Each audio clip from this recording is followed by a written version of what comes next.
दोस्तों, बात सच्ची है लेकिन कड़वी भी ज़रूर है। इस दुनिया में इंसान से ख़तरनाक कोई दूसरा जानवर नहीं है। भले ही इंसान के बड़े दांत, बड़े हाथ, बड़े नाखून ना हो, फिर भी सबसे ख़तरनाक है। क्योंकि आपने देखा होगा, समय आने पर इंसान ही सबसे पहले धोखा देता है। ठीक उसके विपरीत जानवरों को देखो, जो व्यक्ति उन्हें खाने को देता है उसके साथ पूरी उम्र वफादारी से गुजार देते हैं, यहाँ तक कि अपने मालिक के लिए जान तक दे देते हैं। आज हम आपको जो कहानी सुनाने जा रहे हैं, फिल्म का नाम है हाथी मेरे साथी। इस फिल्म के अनसुने किस्सों के बारे में बात करेंगे। आप हमारे साथ बने रहिएगा, जानेंगे और भी बहुत कुछ। मैं हूं आपका होस्ट एंड दोस्त M.A. चौधरी। वर्ष 1971 में आई फिल्म उस साल की सबसे ज़्यादा कमाई करने वाली फिल्म रही थी और राजेश खन्ना के करियर की सबसे हिट फिल्म भी थी। उस दौर में राजेश खन्ना की लड़कियां बहुत दीवानी होती थी।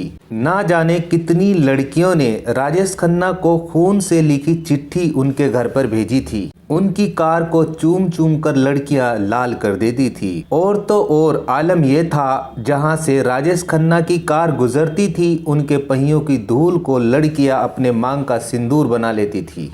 ये दौर राजेश खन्ना का गोल्डन दौर चल रहा था। जब राजेश खन्ना पर्दे पर हंसा करते थे तो लोग भी हंसा करते थे। राजेश खन्ना ने 1969 से 1972 तक लगातार 15 फिल्में बनाई। ये फिल्में बड़ी यादगार रही। ये रिकॉर्ड बनाना हर किसी के बस की बात नहीं है। 28 मई 1971 को गर्मी के मौसम में रिलीज हुई ये फिल्म हाथी मेरे साथी। इस फिल्म के कलाकार राजेश खन्ना, मदनपुरी, सुजीत कुमार, KN सिंह, महमूद जूनियर, नाज, डेविड नजर आए थे। हाथी मेरे साथी फिल्म को बॉलीवुड के किसी डायरेक्टर ने डायरेक्ट नहीं किया था, बल्कि साउथ के डायरेक्टर ने इसे डायरेक्ट किया था।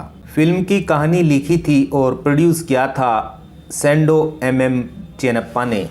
स्क्रीन प्ले डायलॉग लिखी थी सलीम और जावेद की जोड़ी ने। फिल्म को तेवर बैनर तले रिलीज किया गया था।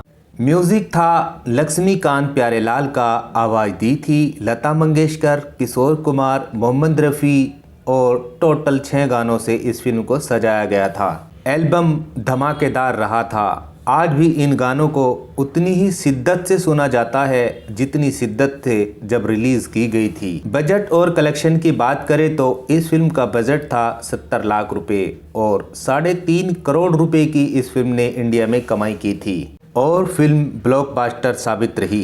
पैसे की बात करें तो ये 1971 में नंबर 1 के पायदान पर रही थी और नेक्स्ट ईयर जब रूस में इस फिल्म को रिलीज किया गया तो वहां पर 3.5 करोड़ टिकट बिके थे। चेन्नप्पा तेवर अपनी कहानी को लेकर मुंबई आए हुए थे। उन्होंने राजेश खन्ना को ये कहानी सुनाई और फिर राजेश खन्ना कहानी सुनने के बाद मना ही करने वाले थे। तभी चेन्नप्पा ने रुपयों का सूटकेस उनके सामने खोल दिया। राजेश खन्ना को साइनिंग अमाउंट देखकर लालच आ गया, क्योंकि वह साइनिंग अमाउंट 2.5 लाख रुपए था, जो कि उस समय बहुत बड़ी रकम थी। फिर राजेश खन्ना ने ये फिल्म साइन कर ली।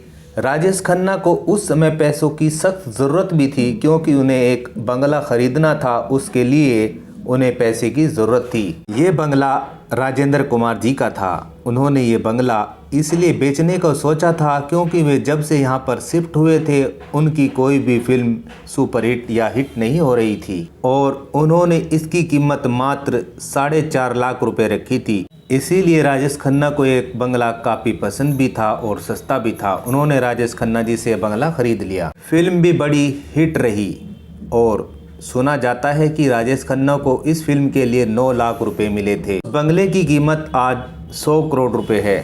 जब राजेश खन्ना जी ये सोचने लगे कि स्टोरी अच्छी नहीं है, अब क्या करें, वे सलीम जावेद जी के पास गए। उन्होंने अपनी मन की बात उन्हें बताई और कहा कि मैं ये फिल्म नहीं करना चाहता था, लेकिन रुपयों की मुझे सख्त ज़रूरत थी, इसलिए मैंने साइन भी कर ली। उन्होंने सलीम जावेद जी से कहा कि मैं आपको इस काम के लिए 5-5 हज़ार रुपये दिला दूंगा, जबकि उस समय सलीम जावेद को केवल 750 रुपये ही मिलते थे। ये कहानी लिखने के लिए सलीम जावेद दोनों ने कहानी में डायलॉग चेंज किए, अच्छी कहानी बना दी और फिर डायरेक्टर को सुनाई तो डायरेक्टर बड़े खुश हुए।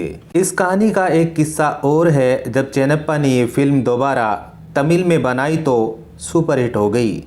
चेन्नप्पा की ये कहानी खुद की थी, लेकिन चेंजिंग सलीम जावेद जी ने किया था उसमें डायलॉग वगैरह।